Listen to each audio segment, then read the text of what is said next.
morning vlog. We're going to Connecticut. Do you want to say hi? Howdy.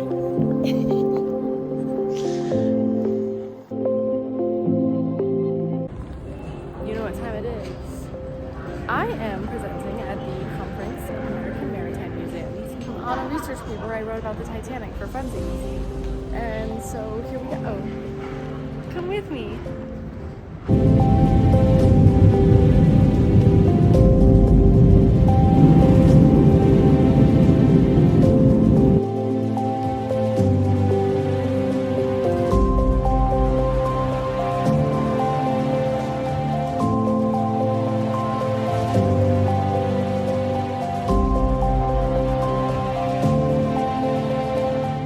Okay, we left Denver. We left my house at 3 a.m. this morning. It is like 7 o'clock.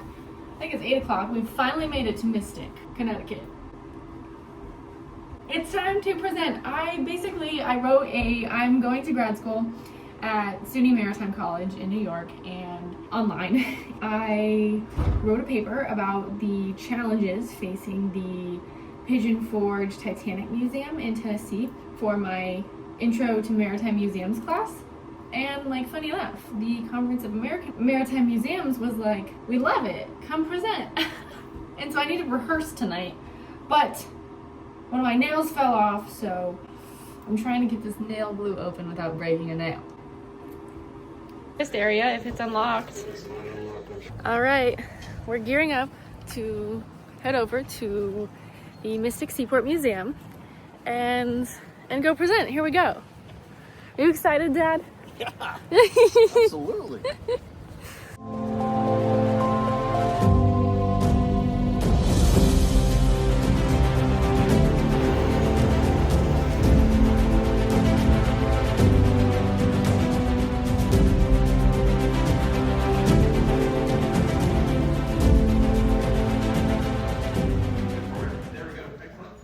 Is a graduate student at SUNY Maritime in their Master's in Science Maritime and Naval Studies program, and we are delighted to have you about one of our favorite topics.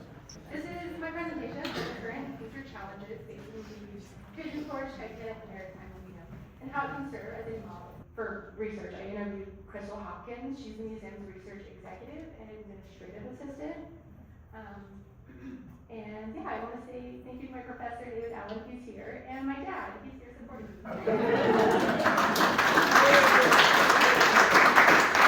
Her thinking directly led to the standardization of safety at sea. I think that is why this will live on for years and for forever. So we have immersive experiences. We have the first class front staircase.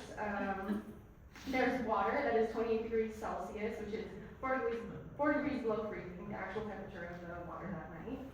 Upon purchasing a ticket, you can get a boarding pass, an actual passenger or crew member. You find out if you live or survive at the end. And you can explore representations of cabins, the promenade deck, and the bridge. So as far as maritime museums go, I think it's a pretty immersive experience, even though the actual ship is 12,500 feet below the ocean surface.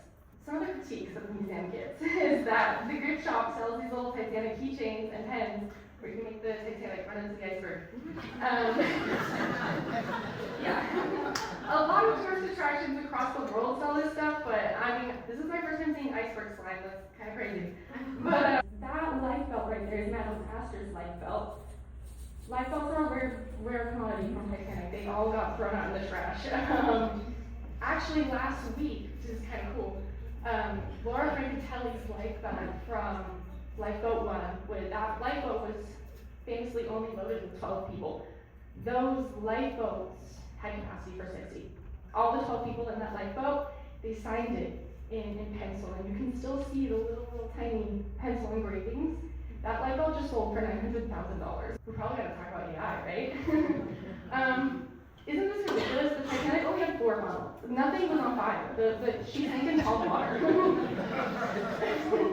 So we're seeing a demand to preserve actual historical memory. It takes a simple Google search to discover the many conspiracy theories, mistruths, and AI content spreading lies around the Titanic story. You can read a lot of appearing to, but it potentially can help with recycling. So there's a lot of room for niche topics and yeah, just we should encourage maritime engineering, the unique, or researching microbiome. I think that there's a lot of room to keep getting into the fun stuff. So by focusing on the facts, we utilize evidence and continue to preserve an accurate historical memory of Titanic. It's key to effectively educating the public as a maritime historical institute. Speaking of the Titanic and her maiden voyage, I went on the Queen Mary. They had like a little Titanic convention. All these historians and designers and enthusiasts came. It was the coolest thing ever. So that's a little me when I was 9. So yeah, we are inspiring our future generations to be curious, investigative, and ultimately continue to pass down historical legacy.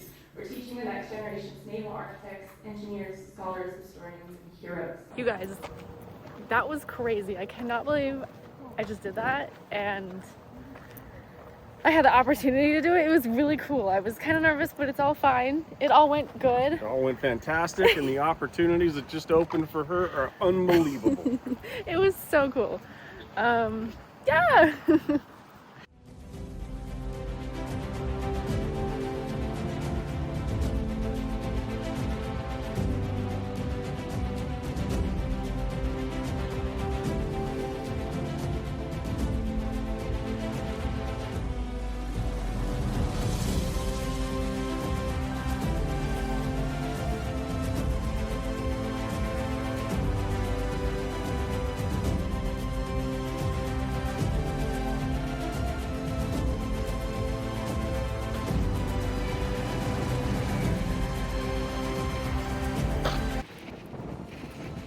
That is the last wooden whaling ship in existence. That's the Charles S. Morgan.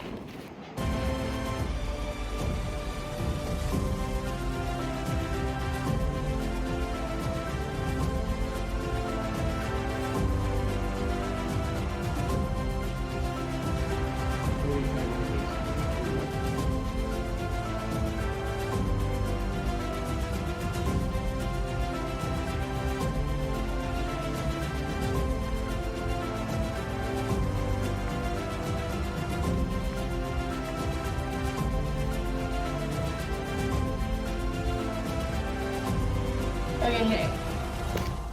Is that a good camera angle? I hope so.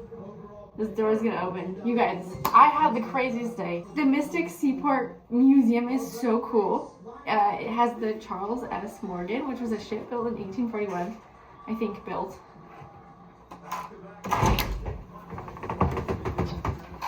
Hey.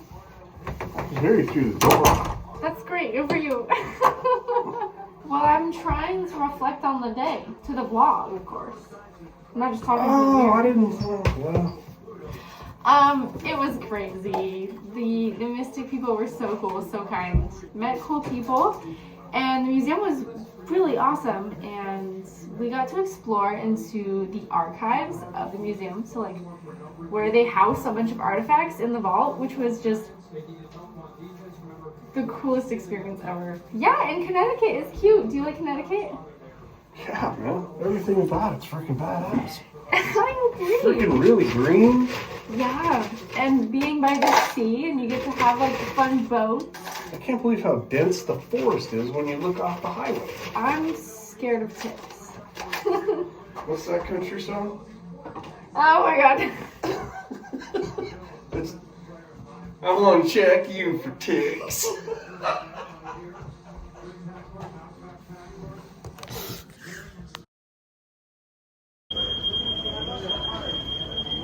Okay, hey, I haven't had a chance to reflect on how cool and awesome that trip was. I finished my semester. It was just the coolest experience. I'm really proud of myself for just like saying, yeah, like why not? Let's just go try it. And as much as grad school is really hard, I'm also excited about the opportunities it could lead to. That part's cool. I made a little Titanic wall behind me. Queen Mary, actually.